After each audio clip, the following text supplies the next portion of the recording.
Immediately, I thought, why are we making this our business? You know, there should be an objective for this information.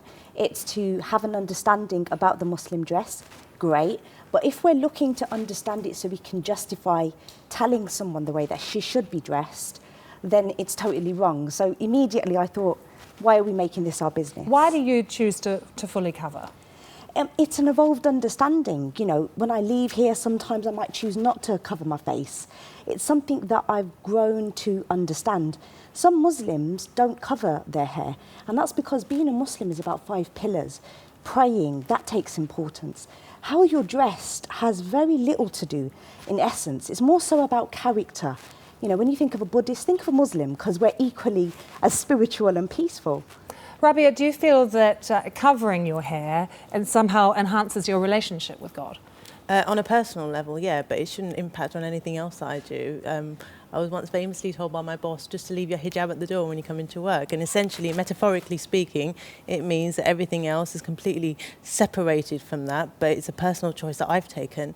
It's a personal choice that impacts on my life and my lifestyle, but doesn't impact on anything else outside of that. It's a very personal thing to do. And how did you come to that personal decision? I always knew I wanted to wear it. But about 13 years ago, I thought, right, it just felt about the right time to do something. I just finished university.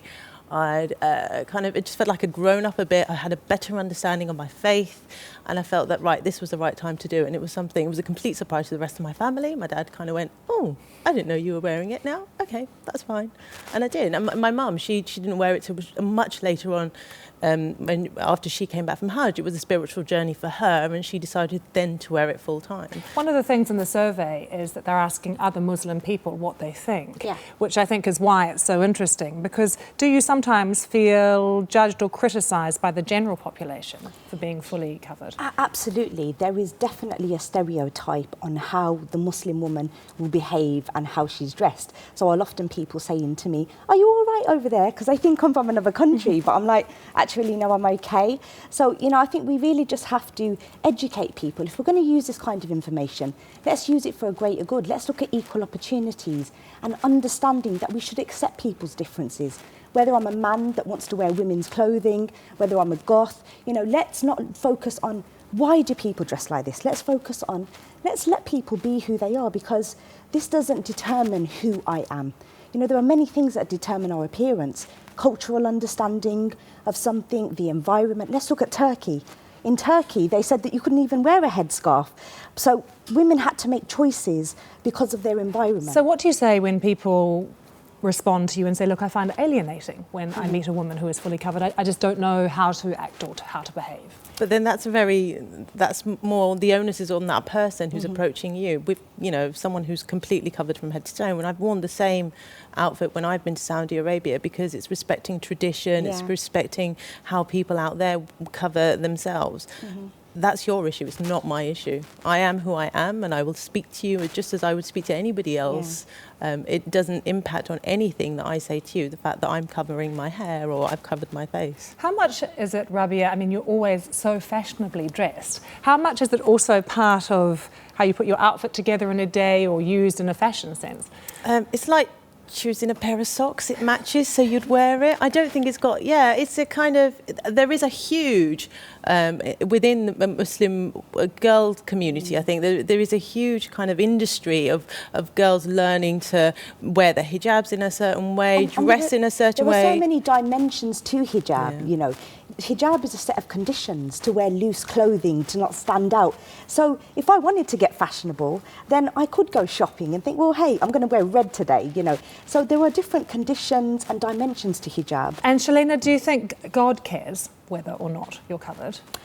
Obviously, it's a complex answer. You know, it's only something that I can grasp. I say that whenever somebody asks me, why do I cover? It's like me saying, you know, how an apple tastes. Unless you've tasted the apple, you're not really going to embrace that answer. I'm going to interrupt you both because I'm pleased to say we're able to talk to Julia Suryakusuma, who joins us now from Indonesia. Julia, good to see you. You choose not to cover your head at all. Why is that? I don't see the point in covering my head. Why should I cover my head? it doesn't say anywhere in the Quran that really that you should cover your head.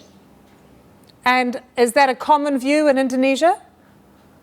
It is a common view. I mean, I think people don't necessarily look at the Quran, but it's just because in Indonesia we're very moderate, and even my grandmother, she didn't wear we call it jilbab here. She wore a veil, like Benazir Bhutto. It's a light lace kind of veil, but not. She didn't cover her head in the way that people do in the Middle East. And how do you? It's hard to see you right now, but how do you choose to dress otherwise? Do you leave the house, and are you always modestly dressed? A little bit more now that I'm older, but my husband used to call me sexy pants because I wore I still do actually wear tight jeans and tank tops, and it's very common to see women here wearing that kind of attire. And do people and young girls in Indonesia ever feel criticised or judged, particularly by men, for the clothing that they wear? Sometimes, but not. I mean, when you say Indonesia is not homogeneous. We're a very plural society. But if you're talking about Jakarta, then it's very common to see women wearing skimpy clothes, wearing shorts in the streets, and tank tops. It's not uncommon at all. So we are the largest population of. Country populated by Muslims in the world, but we're what I call tropical Islam, and we're quite. There are many different versions of Islam here and in Indonesia, and it's nothing like the Middle East at all.